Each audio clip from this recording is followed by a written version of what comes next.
Faltaban 43 minutos. Friaca había puesto la pelota contra el palo derecho de Máspoli, aprovechando el quedo de nuestra defensa que vio como el línea levantó y bajó la bandera. Los 199.854 brasileños que colmaron Maracaná habían adelantado para aquel 16 de julio de 1950 su carnaval.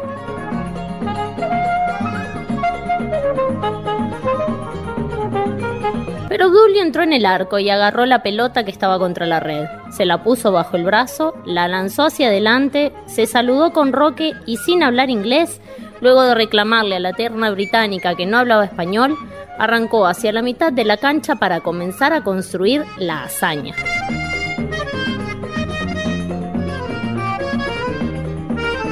Seguramente lo hizo sin saber que en ese gesto, en esa mirada, en esa postura impermeable al delirio rival, en ese desafío a la adversidad, las generaciones venideras verían representada la garra charrúa.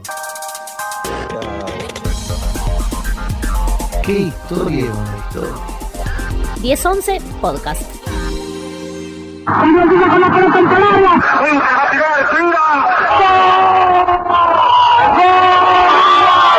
Villa tiró violentamente y la pelota escapó al contralor de la Demosa.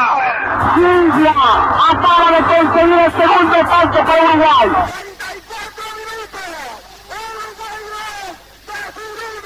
3 voces uruguayas retumbaron en las tribunas de Maracaná. Estas fueron las de Carlos Solé, Duilio De Feo y Cheto Peliciari, quienes inmortalizaron aquella hazaña deportiva, quebrándose de emoción en su relato, porque el fútbol, dicen, que se juega, se cuenta y se comenta como se vive la vida misma. Alejandro Cano. Dicen también, y lo dicen en todo el mundo, que los futbolistas nacidos al oriente del río Uruguay tienen un plus de entrega, personalidad y rebeldía que los hace únicos. Chiulbango. Ese no darse por vencidos nunca. Esa idea de pelear cada pelota como si fuera la última oportunidad. Esa vehemencia con la que se lucha cada jugada es conocida y reconocida como la garra charrúa. Tamara Pereira.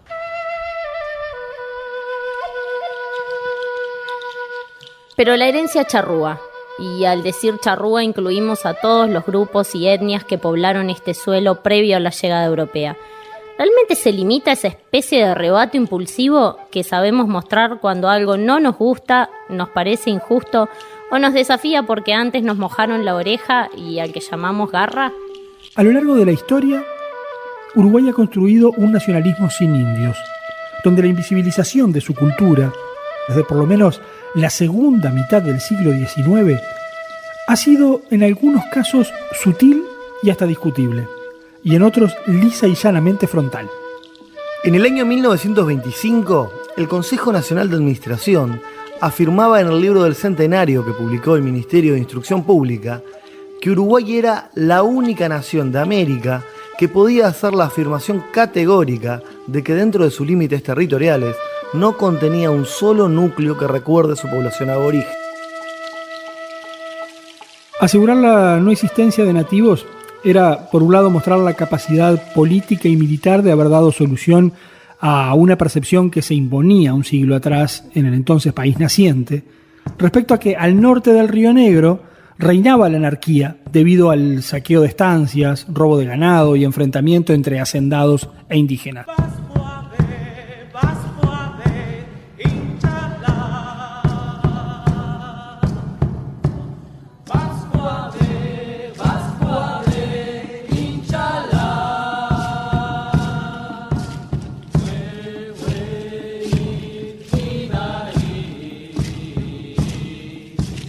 Pero para varios investigadores, historiadores y autores, esta afirmación, 94 años después de Salsipuedes y las serranías de Mataojo, se enmarcan en la estrategia de consolidación de un país antes como institución que como nación.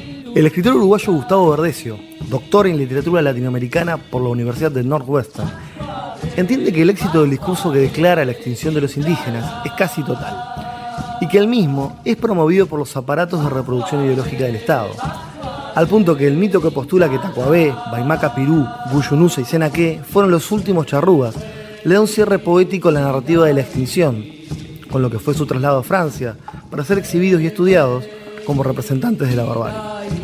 Y él concretamente afirma que la creación de códigos y leyes que buscan consolidar un imaginario nacional a semejanza de Europa se concreta con la reforma vareliana, poniendo a la escuela, pública, obligatoria y laica, como el principal aparato ideológico que el Estado tomó para crear nacionalismo a través de la adopción de valores culturales y económicos europeos.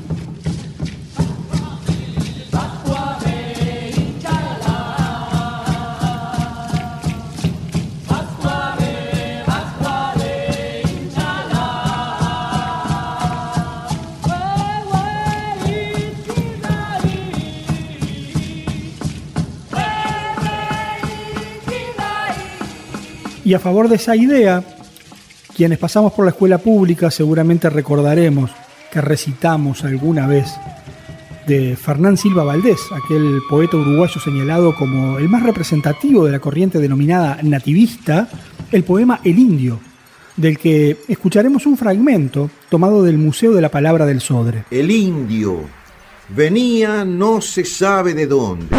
No se sabe de dónde. Usaba vincha como el venteveo y penacho como el cardenal. Si no sabía de patrias, sabía de querencias. Lo encontró el español establecido, pescador en los ríos, cazador en los bosques, bravío en todas partes y cerrándole el paso con arreos de guerra, vivo o muerto, siempre como un estorbo. Siempre como un estorbo, siempre como una cuña entre él y el horizonte. Siempre como un estorbo, encontrado por el español y sin saber de patria. La corriente nativista poetiza a los indígenas con esos conceptos, por lo que no es difícil entonces decir que lo que hicimos los uruguayos fue dar solución al problema del indio. Así explica Verdecio ese término en una conferencia realizada en la Facultad de Humanidades y Ciencias de la Universidad de la República. El Uruguay se concibió a sí mismo como un país de descendientes de europeos que solucionó muy temprano en su historia la cuestión indígena, esa que en otros lugares se conoció como el problema del indio, y pónganle muchas comillas a eso, ¿no? Es tan grande ese orgullo que sienten los ciudadanos que hasta hace muy poco se decía en los sitios web del Estado uruguayo y en todos los lugares donde ustedes quisieran leer que Uruguay es un país sin indios, no indígenas sino indios, y por lo tanto es el más europeo de América Latina. Honor que, dicho sea de paso, nos disputamos con los argentinos, que ellos dicen que porque no tienen afrodescendientes son los más europeos, ¿no? Un dudoso honor realmente, porque uno tiene que preguntarse si no hay, ¿por qué no hay? ¿No? Una pregunta bastante obvia que a veces nos olvidamos. Nadie puede negar la importancia demográfica de los vastos contingentes europeos que llegaron tanto en el siglo XIX como en el XX a este país. Pero tampoco se puede negar que esa fuerte presencia europea en el territorio vino a convivir tanto con gente que estaba en él desde mucho antes, los indígenas, como con otros que también fueron llegando en barcos, los africanos. Dejando de lado los números exactos de individuos aportados por estos tres grandes grupos a la demografía del país actual, lo cierto es que nadie en su sano juicio puede negar que la sociedad uruguaya de hoy es un conglomerado formado por sujetos de diferentes procedencias. Historia con la historia. 1011 Podcast. Tamara Pereira, Alejandro Cano, creo que coincidiremos los tres en que la sociedad uruguaya es un conglomerado étnico y cultural y no la Suiza de América que alguna vez dijimos ser.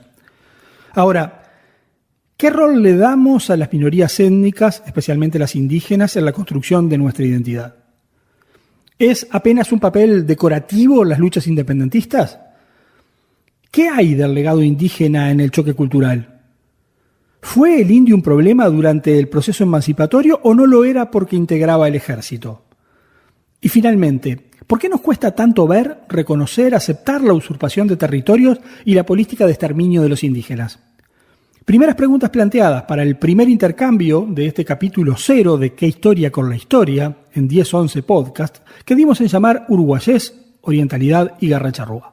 Bueno, creo que es claro que en el Uruguay, desde siempre, o por lo menos desde que el Uruguay se pensó a sí mismo, se pretendió una avanzada europea en territorio americano.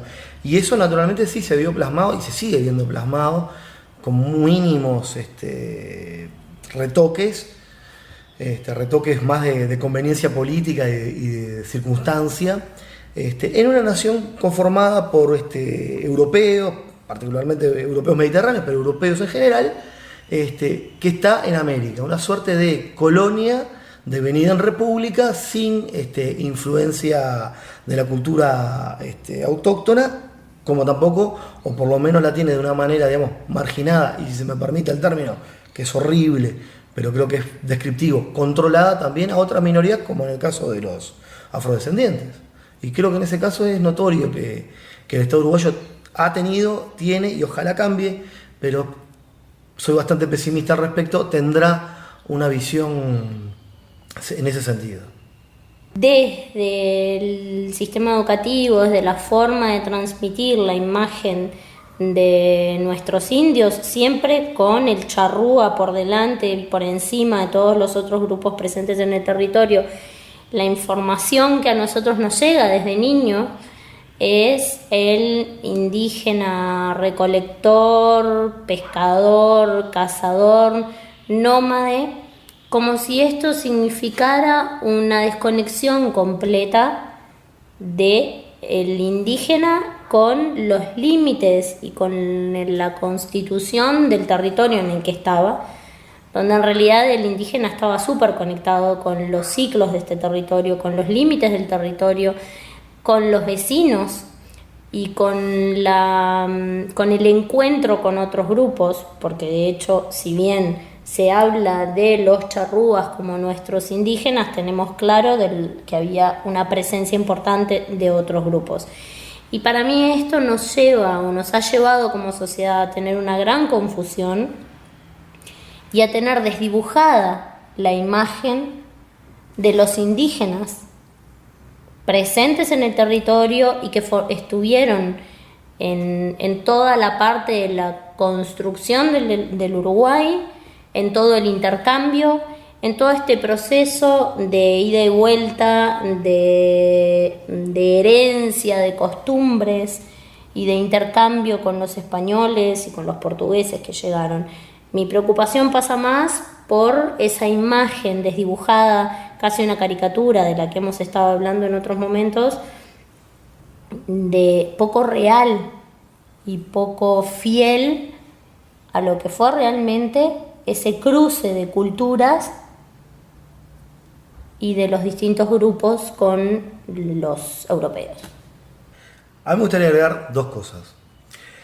Primero, cómo se puede analizar este discurso, esta autopercepción del Uruguay blanco, el Uruguay europeo, hacia afuera y hacia adentro, porque tiene un doble juego decir que el Uruguay tiene esa característica, si es que la tenía, que creo que no. El juego hacia afuera era justamente demostrarse como una suerte de colonia europea dentro de las Américas, siendo el único país, como hemos mencionado, que no tenía influencia aborigen en su cultura ni en su territorio.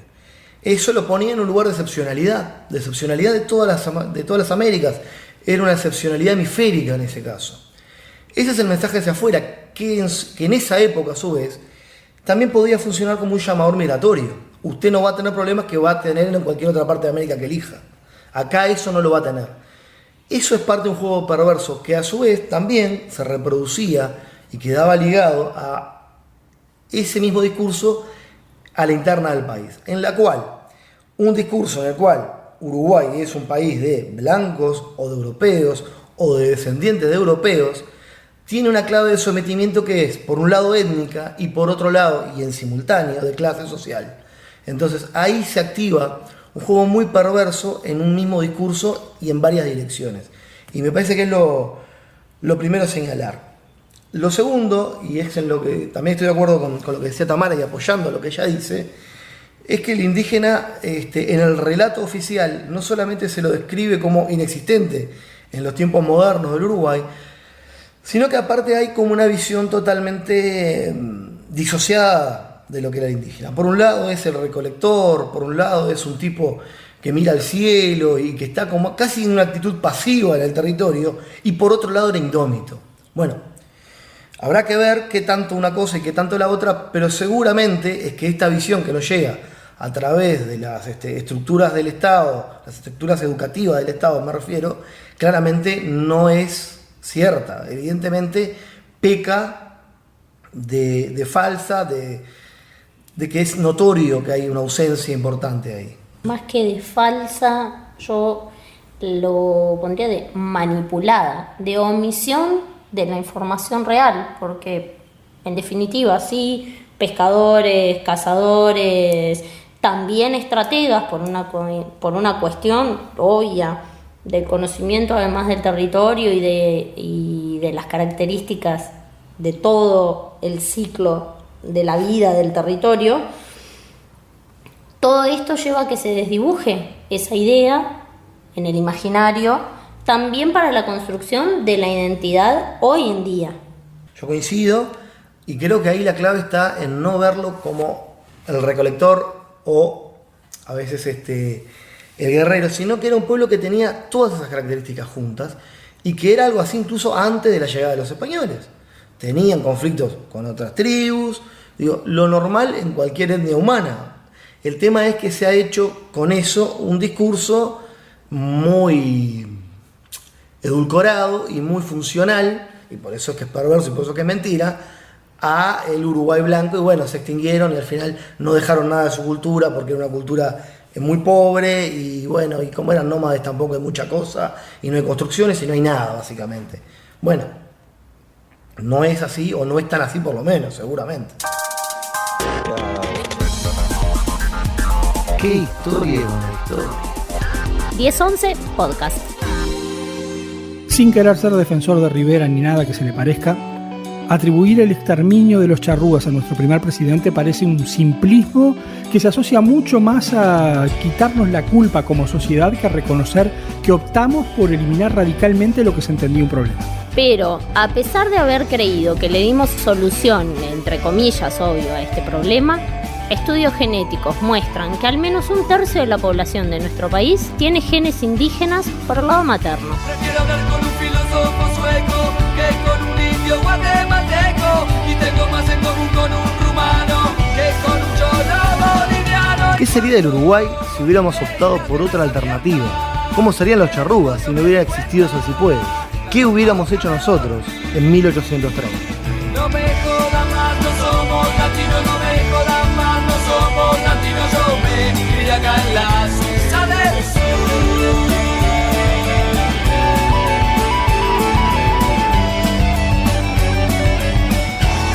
Uruguayos, a gozar. Martín Delgado es integrante del Consejo de la Nación Charrúa, que lleva adelante una lucha social por la revalorización de los pueblos originarios. Delgado estudió antropología en la Universidad de la República y en las diferentes charlas y conferencias que brinda hace énfasis en el imaginario de etnicidad que tenemos los uruguayos, más que en lo que representa, significa y si se quiere es ser charrúa. Yo lo llamo la pirámide de los imaginarios de etnicidad en el Uruguay. La cima es Occidente, Europa, Estados Unidos o Nueva Zelanda también, porque siempre se habla de que en términos agropecuarios tenemos que ser como Nueva Zelanda. Después vienen los dos macro grupos étnicos por excelencia, que son los gringos y los criollos. Los gringos yo los pongo un poco más arriba porque los gringos tienen Montevideo. Y Montevideo es el estado central, ¿no? El estado nacional. Los criollos, si bien controlan casi todo el interior, claro, el poder del interior no es igual que el poder del estado central montevideano. Entonces, en los gringos, ¿quiénes son? Los británicos, los alemanes, los suizos, los rusos, los yugoslavos, los lituanos, los italianos del norte. Porque nosotros también reproducimos las desigualdades que hay dentro de Italia.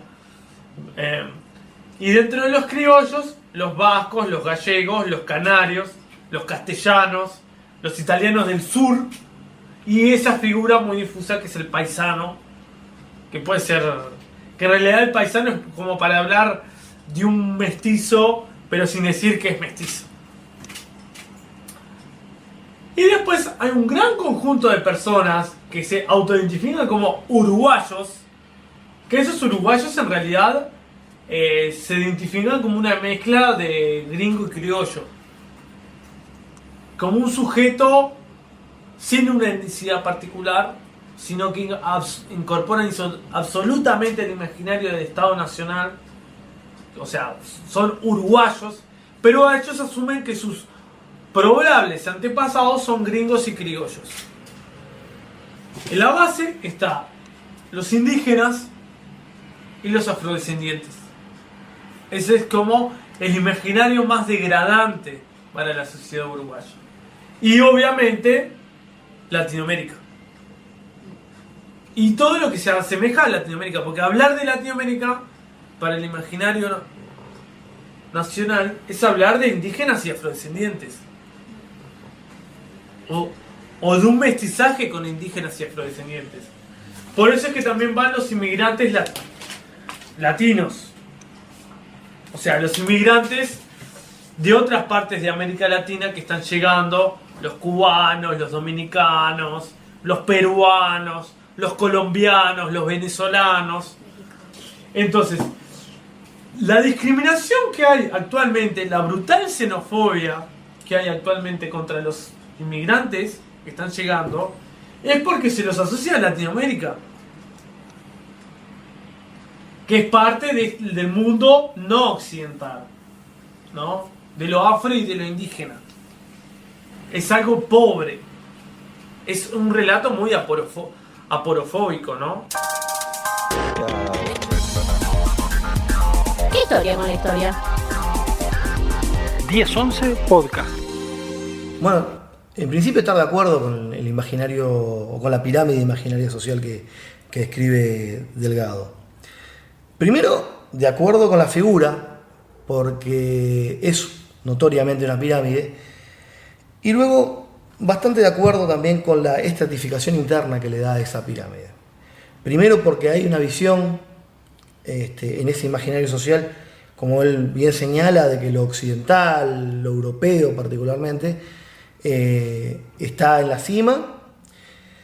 Luego habría que ver, ya yéndonos un poquito más para abajo en esa misma figura, me parece que quizás un poco exagerado hablar de Montevideo y del interior hoy como algo distinto, por lo menos de una perspectiva étnica.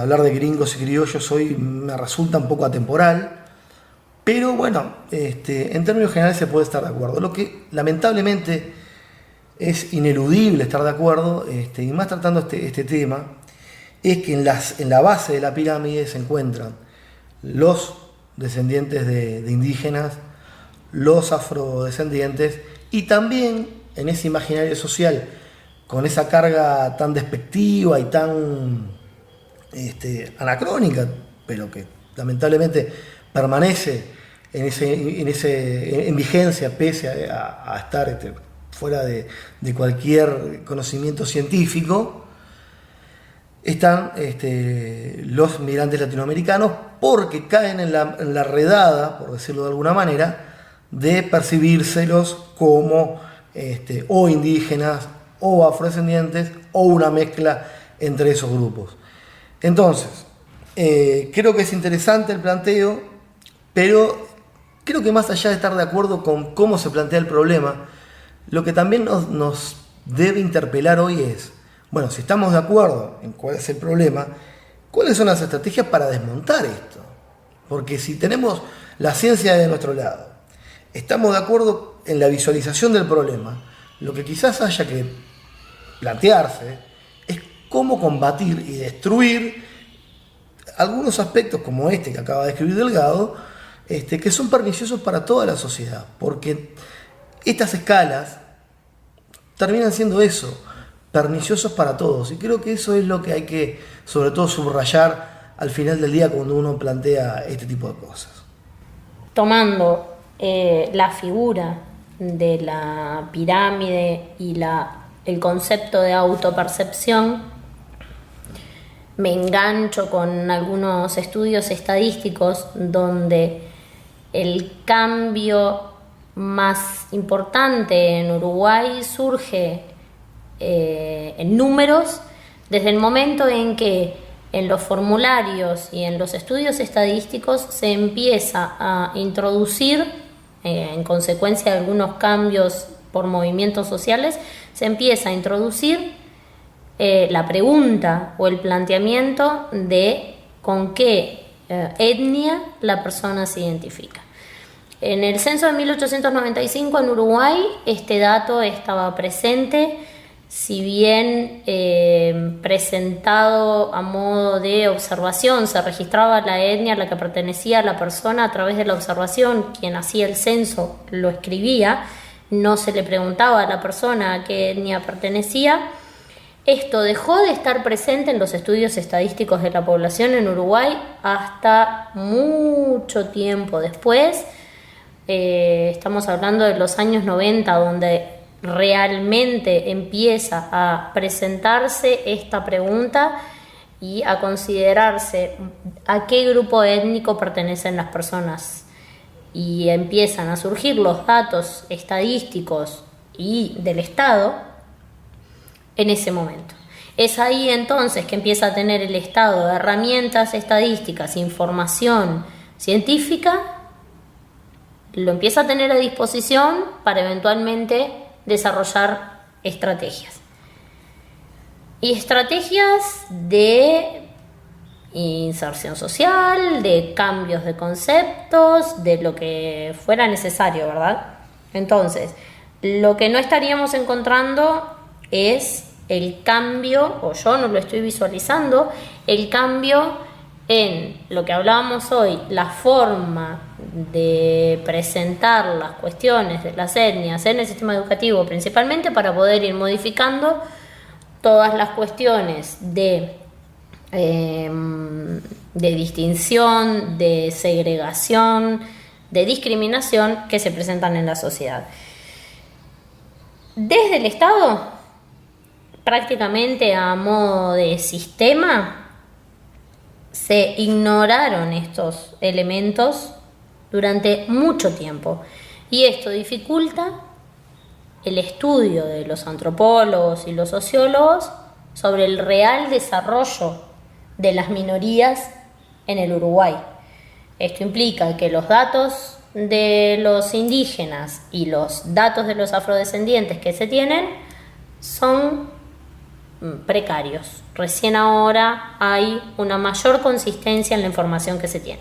Aún así, un dato que queda bien identificado, una cosa que queda bien identificada es que del Río Negro para arriba, Uruguay tiene una mayor presencia indígena y afrodescendiente respecto a la presencia blanca, así definían en los formularios, y del Río Negro para abajo esto se invierte. Si bien Colonia tiene una presencia prácticamente nula de porcentaje, en cuanto a porcentaje, ¿verdad?, de las minorías, y Montevideo y Rocha mantienen casi una lógica, casi una lógica en algunos puntos del norte del río y no del sur del Río Negro. Montevideo y Rocha. Los otros departamentos mantienen una relación bastante ordenada. Y tomando como pie esto que vos decís, Tamara, yo creo que toda esta situación puede generar o se puede leer en tres dimensiones que son simultáneas. Primero, una científica, que creo que es imprescindible, que creo que nos va a ayudar a reconstruir nuestra verdadera historia, o una historia más apegada a la realidad de los hechos que a una visión interpretativa que quedaba más edulcorada, más cercana a lo que queríamos que el Uruguay fuera y no a lo que el Uruguay era en realidad, de lo que fue siempre. Luego también está, y es algo importante y va en el sentido de sincerarnos como sociedad, la autopercepción y también el rescatar, el decir, bueno, tuve un bisabuelo indígena o tres o tantos bisabuelos indígenas y tantos afro y tantos españoles. Eso también es bueno porque son nuestros orígenes personales y colectivos. Y como orígenes es importante saberlos, reconocerlos y también reivindicarlos. Creo que hasta ahí está bien. Creo que la tercera dimensión sí puede llegar a ser un poco más complicada, porque tanto desde la autopercepción cómo desde el conocimiento de tener orígenes en tal o cual lado, a veces, no digo que en Uruguay pase necesariamente, pero no podemos descartarlo, en otros lugares han habido conflictos y quizás, creo que todavía estamos a tiempo de que si eso pudiera ser uno de los caminos que se opta, evitarlo. Y creo que es importante eso, porque es mantener también otras de nuestras tradiciones, que es que en este estado, en el estado uruguayo, hay espacio para todos.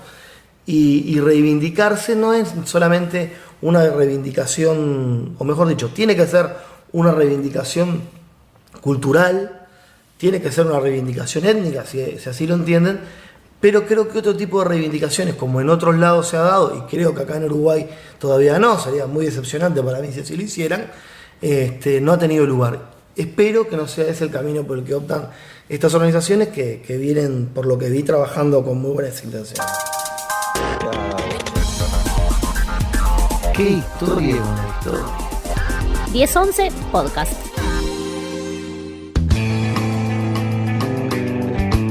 Si llegaste hasta acá, es porque coincidiendo o discrepando, te enganchamos con nuestra historia.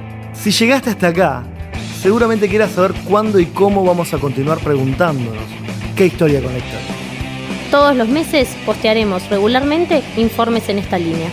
Por eso, si llegaste hasta acá, comentales tus contactos que nos sigan, nos escuchen, nos escriban. Los esperamos para seguir hablando de uruguayés, orientalidad y garra charrúa. Los esperamos acá, en 1011 Podcast, desde la Suiza del Sur. ¿De dónde viene esa gente oscura que no es de bronce ni negra enigma, la raza charrúa? Se defienden sin nombrar a Dios, con instintos de fiera y majestad, y hasta el tigre y el león se les someten, y hasta el tigre y el león se les someten, y se rinde hasta el que no quisiera. Aunque no tienen corazón de hielo, pelean sin temor de morir, sin crespón ni pañuelo.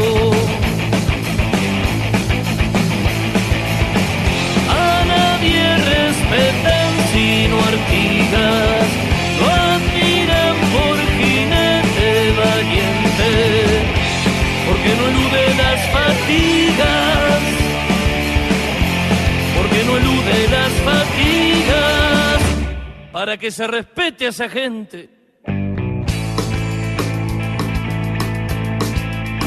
¿De dónde viene